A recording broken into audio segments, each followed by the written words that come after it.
हरि ओम हरि ओम हरि हरि ओम हरि ओम हरि ओम हरि हरि ओम हरि ओम हरि ओम हरि हरि ओम हरि हरि ओम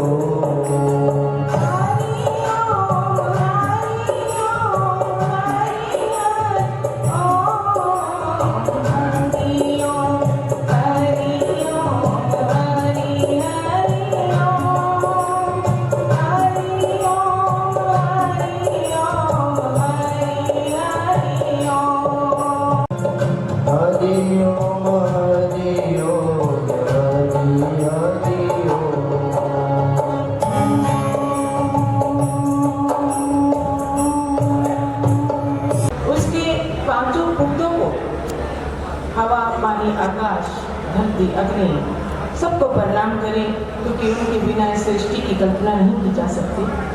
सब में वही विद्यमान है। उसके बाद आओ हम उसके सभी स्वरूपों, धरती के इस कोने से लेकर जितने भी स्वरूपों का पूजन होता है, ब्रह्मा, विष्णु, महेश, लक्ष्मी, पार्वती, गणेश, अन्य सभी, राम दरबार, कृष्ण अवतार, सभी जितने भी देवी देवताओं के रूप में उस प्रभु के परम शक्ति के रूप को पूजन किया जाता है। आओ हम सभी रूपों को, उसके सभी स्वरूपों को प्रणाम करें। एंड तत्पश्चात उसके दूतों को, जो उसका संदेश लेके इस धरती पे आते हैं, संत बनकर, महंत बनकर, साधु बनकर, गुरु बनकर, जो इस धरती पे अवतरित होते हैं, जब जब इस धरती पे धर्म की गलानी होती है, तो प्रभु जो है इसी तरह से संत पुरुषों के रूप में, उनकी चेतना के रूप में, उनके माध्यम से अपना संदेश जो है वो मानव तक, जन जीवन तक जो है पहुंचा दें। वो स्वयं जन्म, प्रभु जन्म जो है इसी तरह के महापुरुषों के, जिनको वो अपने दूत के रूप में, अपने संदेश वाहक के रूप में इस धरती पर भेजते हैं। उनके चेतन के माध्यम से वो हमें संदेश देते हैं। उनके दूत वहीं से आते हैं, उन्हीं का रूप होते हैं, तभी तो वो उन्हीं की ही बात बता पाते हैं। जो जहाँ से आता है वो वहीं की बात बता पाता है। जो वहाँ गया ही नहीं, जिसने उस सचखंड को देखा ही नहीं, जिसने उस जहां को देखा ही नहीं, वो उसके बारे में बता नहीं सकता। कौन बता सकता है? जिसको वो भेजता है अपने दूत के रूप में। तो आओ सभी दूतों को, गुरु नानक से पहले सभी ऋषि मुनियों को, जिन्होंने जन्म तो मानव के रूप में लिया, लेकिन उन्होंने संदेश उसका दिया, उसका रूप बने, उन सभी को, महावीर, कबीर, यहाँ आज जहाँ जिस समागम में, जिस प्रांगण में हम बैठे हैं, यहाँ परम संत, बुजुर्ग, यज्ञ सम्राट, जगत गुरु श्री श्री 1008 हरिओम महाराज जी, जो धर्म प्रचारक के रूप में काम करते हैं, सनातन धर्म के बारे में, सब सनातन है। जहाँ जहाँ दृष्टि वहाँ वहाँ सृष्टि, जहाँ जहाँ सृष्टि और जहाँ जहाँ दृष्टि, सब सनातन है। जहाँ तक आपकी दृष्टि जाती है, चाहे ब्रह्मांड में जाती है, चांद सितारों तक जाती है, चाहे धरती में, दृष्टि का मतलब सिर्फ आंखों की नहीं, दृष्टि का मतलब आपके अंदर के ज्ञान की दृष्टि भी जहाँ जहाँ तक जाती है, सब सनातन है। उस सनातन का प्रचार करते हुए श्री श्री 1008 श्री हरिओम महाराज जी के चरणों में मैं वंदन करती हूँ और आपकी सबकी तरफ से सबको प्रणाम करती हूँ। प्रणाम करते हुए मैंने कल भी कहा था कि प्रणाम करें तो एक प्रार्थना भी करें कि हे प्रभु, हमारे इस प्रणाम को स्वीकार भी करना, क्योंकि प्रणाम स्वीकार नहीं तो बेकार होता है। आप कहीं जाएं, वहाँ कोई मंत्री जी भाषण दे रहे हो और आप उनको दूर से सलाम कर दो, प्रणाम कर दो, वो आपकी तरफ देखे ही नहीं, तो क्या वो प्रणाम होता है? नहीं होता है। वही प्रणाम होता है जब प्रणाम जिसको किया जाए वो उसको स्वीकार करे। इसीलिए जब आप प्रणाम करें, उस प्रभु की स्तुति करें, तो साथ में एक प्रार्थना भी करें कि हे प्रभु, हमारी इस स्तुति को, हमारे इस प्रणाम को हम स्तुति ही कर सकते हैं। हम प्रणाम जो करते हैं स्तुति के रूप में होता है, प्रार्थना के रूप से प्रार्थना करें कि हे प्रभु, हमारे इस प्रणाम को स्वीकार भी करना। आओ हम एक बार अपने अपने गुरु को याद करते हुए एक गुरु मंत्र छोटा सा हम बोलते हैं, उसके बाद हम प्रार्थना करेंगे। ओम गुरुवे नमः, ओम गुरुवे नमः, ओम गुरुवे नमः, ओम गुरुवे नमः,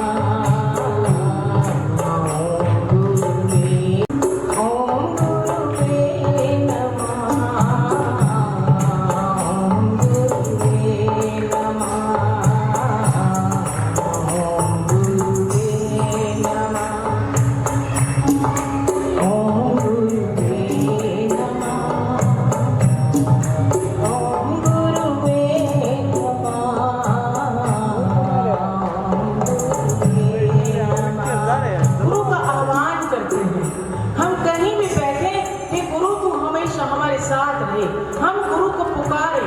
उसको नमन करें।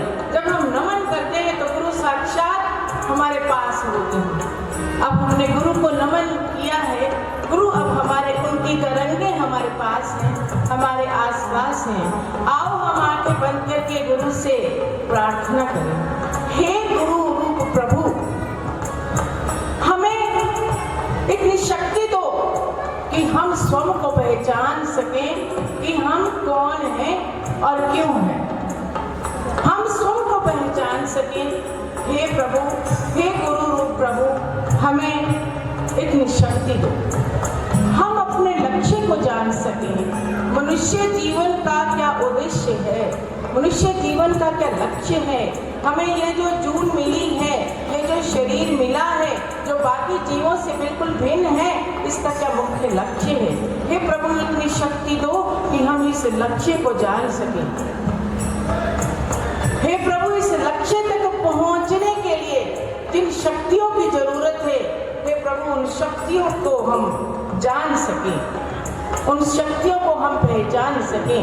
हमें इस तरह का वरदान, हे प्रभु, हमें वरदान दो कि हमारी सारी निर्बलताएं, हमारी सारी कमजोरियां खत्म हो जाए और हम अपने सद्गुणों के साथ इस जीवन का यापन कर सके, स्वयं के लिए भी, औरों के लिए भी, सृष्टि के बाकी जीवों के लिए भी हम इस जीवन का सदुपयोग कर सकें। हे परमेश्वर, हमें आशीर्वाद दो कि हमारी सारी दुर्बलताएं दूर ही हो जाए। हे प्रभु, इस जीवन का प्रयोग हम सिर्फ अपने लिए नहीं करें, बाकी सभी जीव जंतु की सेवा के लिए भी करें। ये हमें आशीर्वाद दो। इस तरह की विनती करते हुए आओ हम गुरु महिमा पे बात करते हैं।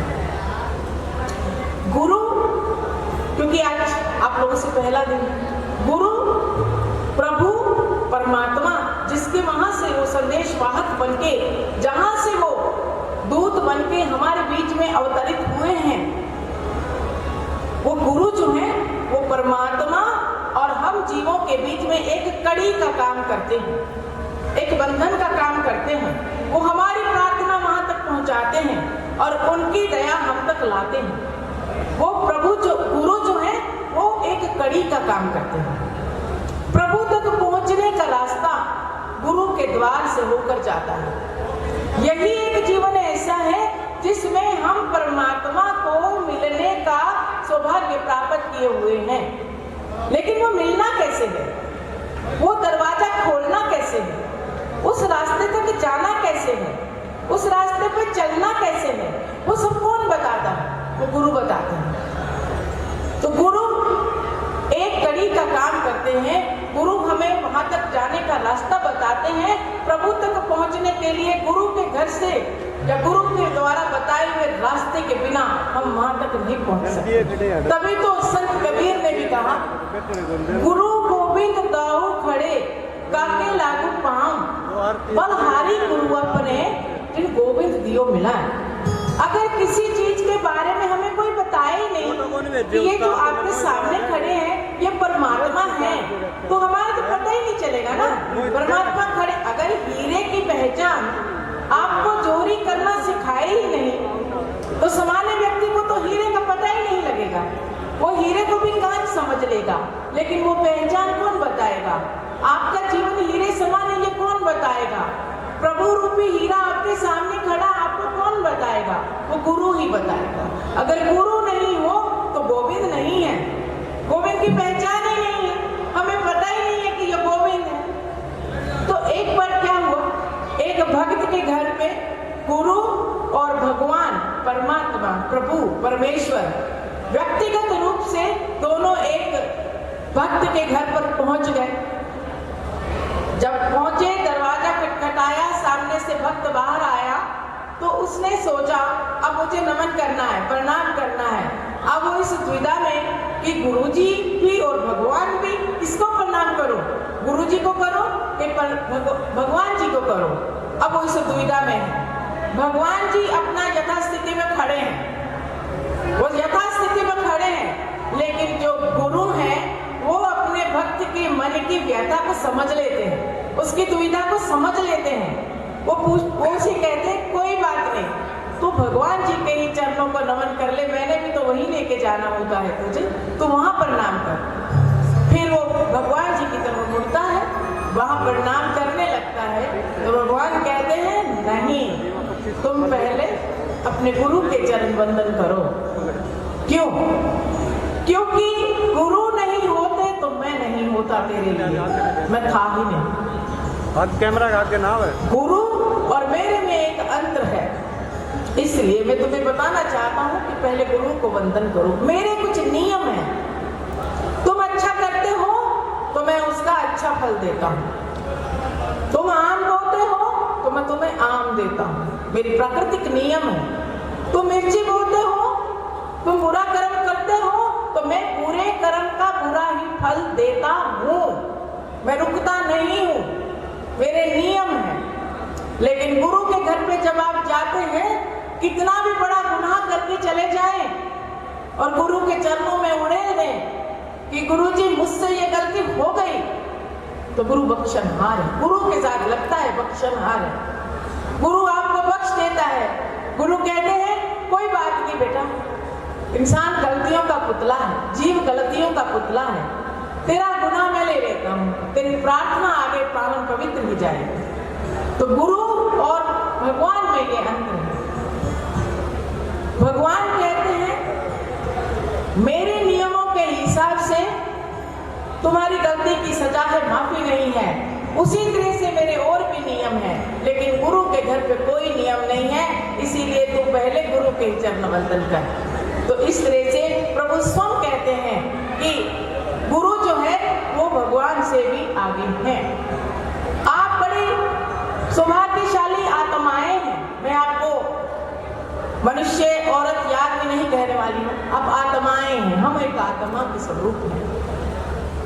हर जीव में उसका वास है जिसे हम आत्मा कहते हैं। वो जो आत्मा पवित्र हो जाती है, पावन हो जाती है, तो उसको हम परमात्मा कहते हैं। वो परमात्मा आत्मा कब हो जाती है? वो दूसरों को दिखाई देता है, उसे स्वयं को पता नहीं लगता। कहते हैं कि अगर सब में आत्मा है, सब में परमात्मा है, तो अब जनसंख्या बढ़ती जा रही है, तो वो कैसे है? सब में है, समझने की बात है। अगर आकाश में सूरज है, जमीन पे एक कांच है, तो कांच बड़ा परम है, साफ है, पवित्र है, पावन है, तो उसमें उसका रिफ्लेक्शन एक आ जाता है।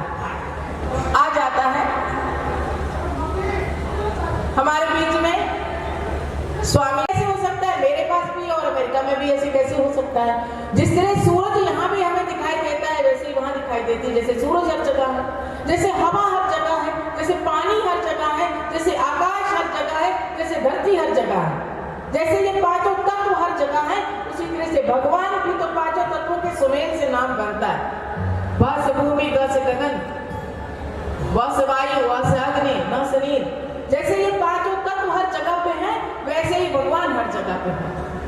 जिस तरह से हमारा ये तथ्य कि वो हर जगह पे है वो सत्य है, उसी तरह से ही कि भगवान हर जीव में है वो भी सत्य है। लेकिन वो दिखता किसमें है? दिखता किसमें है? ये एक प्रश्न है। मैं अभी बता रही थी कि आकाश में अगर सूरज या जमीन पे एक कांच रख दिया जाए तो उसके बीच में वो दिखेगा एक। उसी कांच के आप 100 टुकड़े कर दीजिए, सब में एक एक सूरज उतर आएगा। वैसा ही जैसा वो खुद है वैसा ही उसका रूप उसमें आ जाएगा।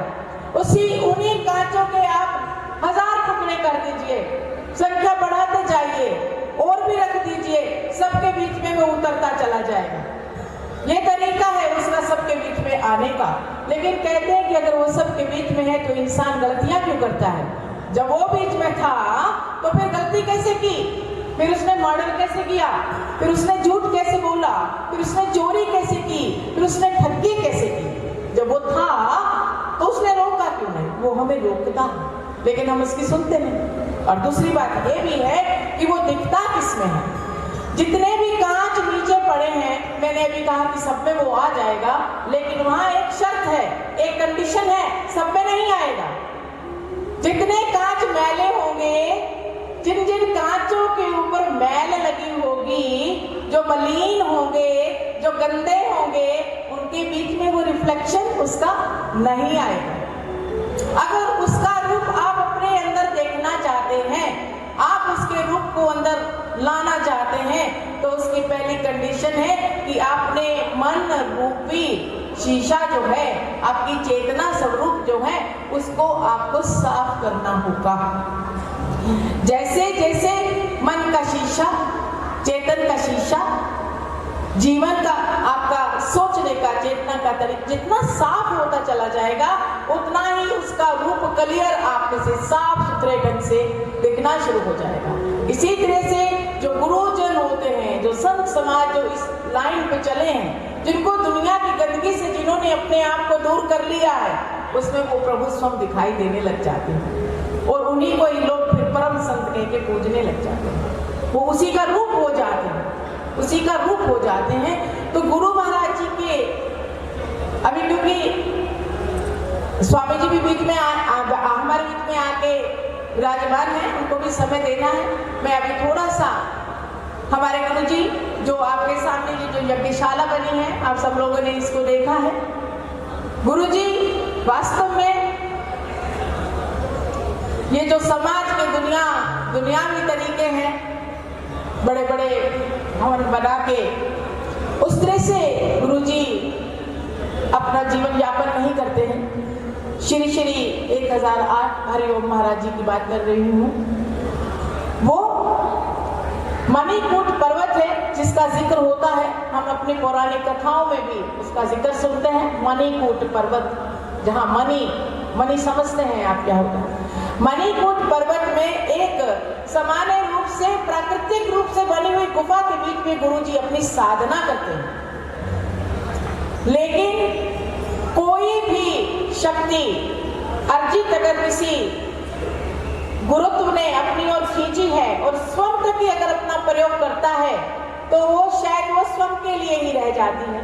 लेकिन गुरुजी का ऐसा मानना है कि अगर हम जितना भी इस जीवन का प्रयोग ज्यादा से ज्यादा जन कल्याण के लिए लगा सके, हमें इस जीवन को लगाना चाहिए। क्योंकि प्रभु ने ये क्वालिटी, ये गुण भी सिर्फ मनुष्य को दिया है।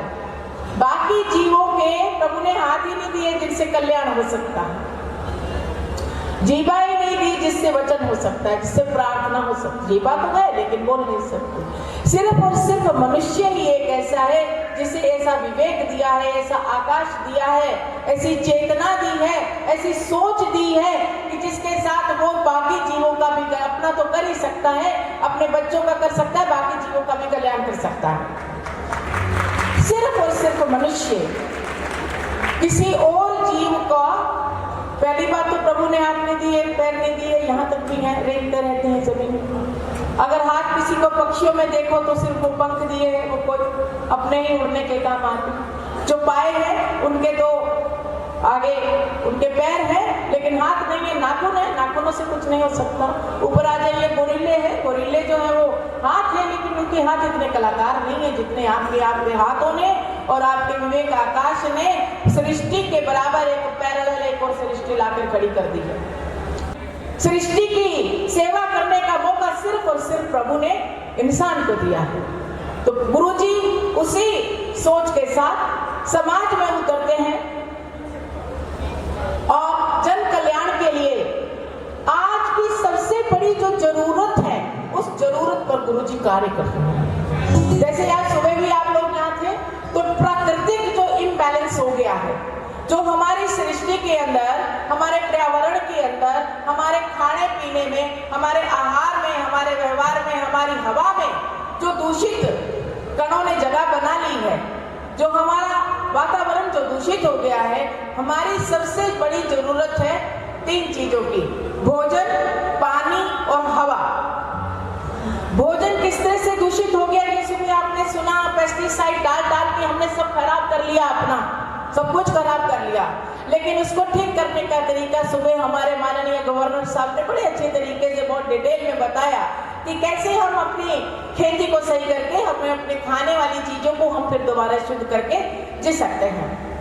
हम भोजन बिना 4 दिन रह सकते हैं, पानी बिना भी 1-2 दिन रह सकते हैं, लेकिन एक ऐसी चीज जिसके बिना हम 1 मिनट भी नहीं रह सकते, और विडंबना यह है कि वही सबसे ज्यादा खराब हो गई है, हवा।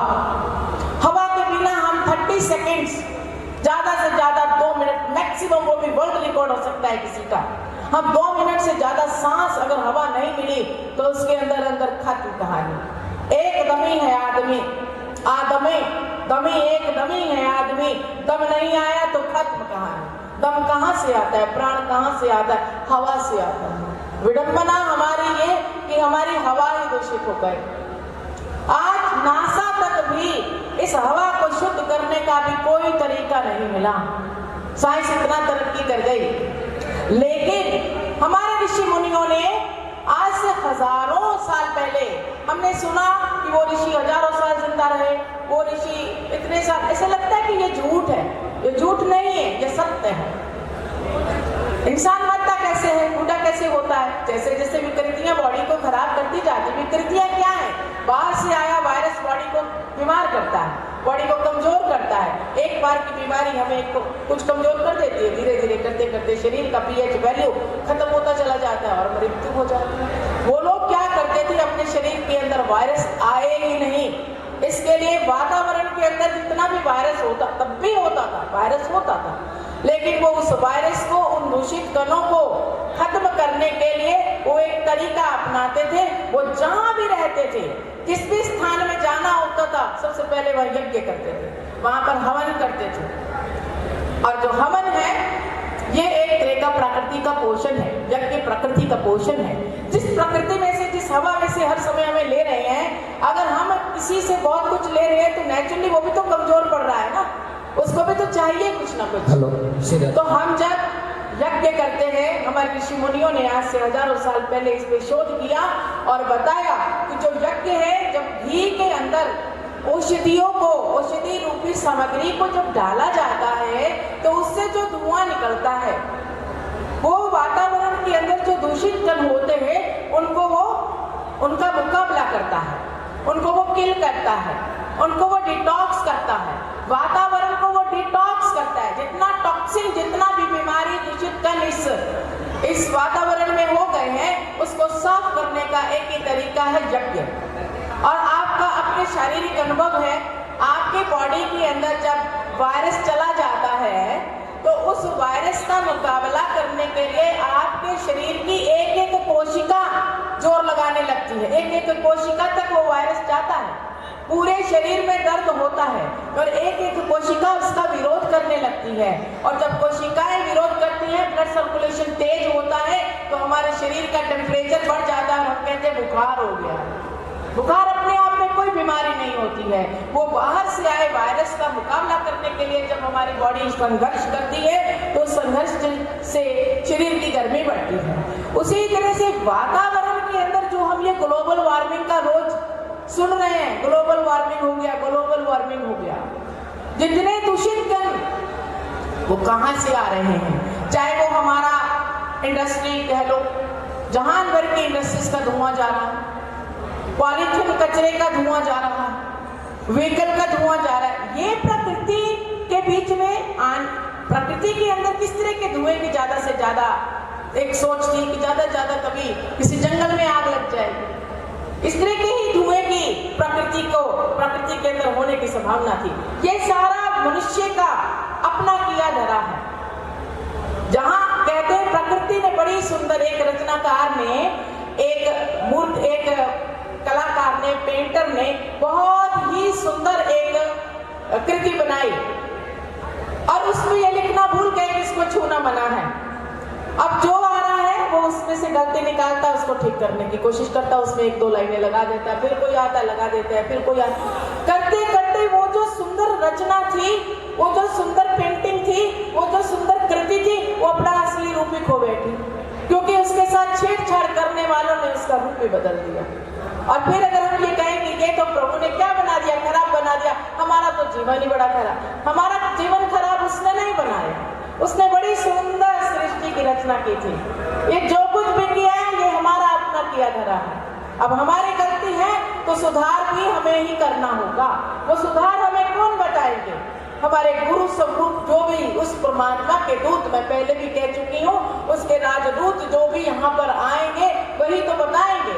उन्हीं के बताए हुए गुरु महाराज जी का ये जो यज्ञ का प्रयोजन है, ये ही एकमात्र यज्ञ is the only solution to clean the pollution of this air. इस हवा के वातावरण की पोल्यूशन को ठीक करने का पूरी सृष्टि में, अभी पूरी साइंस में कहीं कोई इसका सॉल्यूशन नहीं मिला है। अगर कोई सॉल्यूशन है तो ये है। इसी के माध्यम से और गुरुजी यज्ञ के माध्यम से इस प्रचार को पूरे संसार में फैलाना चाहते हैं, क्योंकि ये प्लैनेट, ये धरती जिसको कहते हैं, सुबह माननीय गवर्नर साहब भी कह रहे थे कि हमने धरती का बुरा हाल कर दिया, धरती को हमने खराब कर दिया है। इसको ठीक करने का यही एक तरीका है।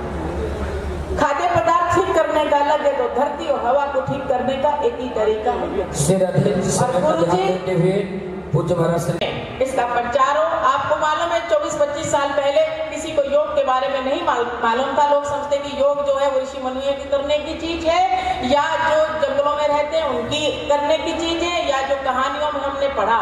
लेकिन एक गुरु समान रामदेव बाबा जी ने इसको बताया कि ये जो योग है, ये जैसे आप सैर और व्यायाम करते हैं, वैसे ही योग और प्राणायाम भी आपके जीवन को निरोग रखने के लिए जरूर। आज बच्चा जो है उस योग को समझता है, बिल्कुल उसी परिकल्पना के साथ। गुरुजी का ऐसा मानना है कि ये जो यज्ञ परंपरा हमारे ऋषि मुनियों ने शोध करके हमें बताई और जिसे हम भूले बैठे हैं, यही एक तरीका है इस अर्थ को बचाने का, इस प्लैनेट को बचाने का, इस प्लैनेट के ऊपर जीवन को बचाने का।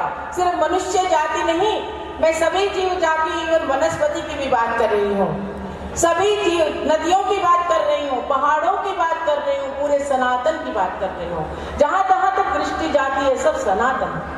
सारे सनातन को बचाने की इस सनातन को एक धर्म, एक पर्टिकुलर सेगमेंट के साथ मत जोड़िए।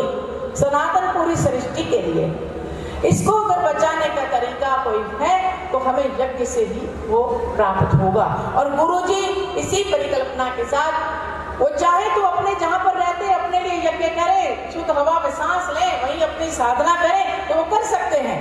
लेकिन उन्हें हम सबसे प्यार है, इन जीवों से प्यार है, इस धरती से प्यार है। और प्रभु ने अपने जो दूत भेजे हैं, इसीलिए भेजे हैं कि तुम जन कल्याण करो। और वो जन कल्याण के लिए इस धरती पर आए हैं, और वो इसी संकल्प के साथ कि हर एक व्यक्ति को इस यज्ञ की महिमा का पता लगे। इसमें उन्होंने 108 महायज्ञ करने का संकल्प किया है, जिसमें सौभाग्य से आपके यहाँ पर आप पढ़ रहे हैं कि 99 नंबर का जो यज्ञ है आपके यहाँ पर हो रहा है। और आप सब बहुत ही परमात्मा की चुनी हुई आत्माएं हैं जो इस यज्ञ का हिस्सा हुई हैं। और जो यज्ञ करता होता है वो अपने आप यज्ञ करता हो ही नहीं सकता। यज्ञ की अपनी एक रूल है, जैसे मैंने बताया, यज्ञ का अपना एक रूल है। वो यज्ञ का मुख्य यजमान महेश पंडित और जी नौ यज्ञ ब्राह्मण का पूजन के लिए स्थान, आगवान। महेश पंडित जी नौ ब्राह्मण ज्योत पूजन के लिए खड़े करें। यज्ञ का मुख्य यजमान और यज्ञ स्थान यज्ञ स्वयं चुनता है। हम चाहें भी कि उसको बना दे, वहां कर ले, नहीं होगा जब तक यज्ञ स्वयं नहीं किसी को चुनता। आप बहुत ही इस यज्ञ के जो मुख्य यजमान हैं हमारे भाई, बहुत ही सुंदर ढंग से इस आयोजन को किया है और इस स्थान को चुना है। और यज्ञ बाकी आप सब लोग जो इस यज्ञ सिर्फ देवी देवता करते हैं, आप देवी देवता सब इस धरती पर इस समय है जो इस यज्ञ का हिस्सा बने हैं। और आपके इसी पुण्य कार्य को मैं नमन करती हूँ। एक बार गुरु जी के चरणों में वंदन कर सवेरे के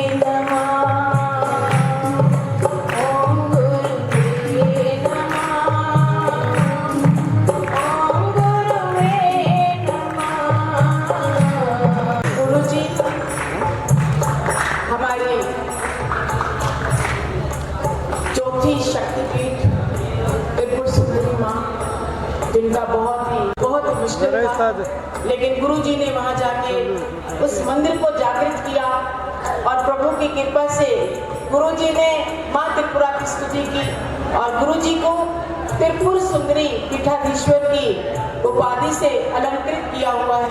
एक बार हम सब मां की बहुत जोर से जयकारा लगाएंगे। बोलो त्रिपुर सुंदरी मैया की जय हो। त्रिपुर सुंदरी मैया की जय हो। त्रिपुर सुंदरी मैया की जय हो। सभी देवी देवताओं की जय हो। सभी देवी देवताओं की जय हो। प्रणाम प्रणाम। आप सबके चरणों में बहुत वंदन। बहुत बहुत सुंदर साधुवाद। हमारे बीच में मंच पर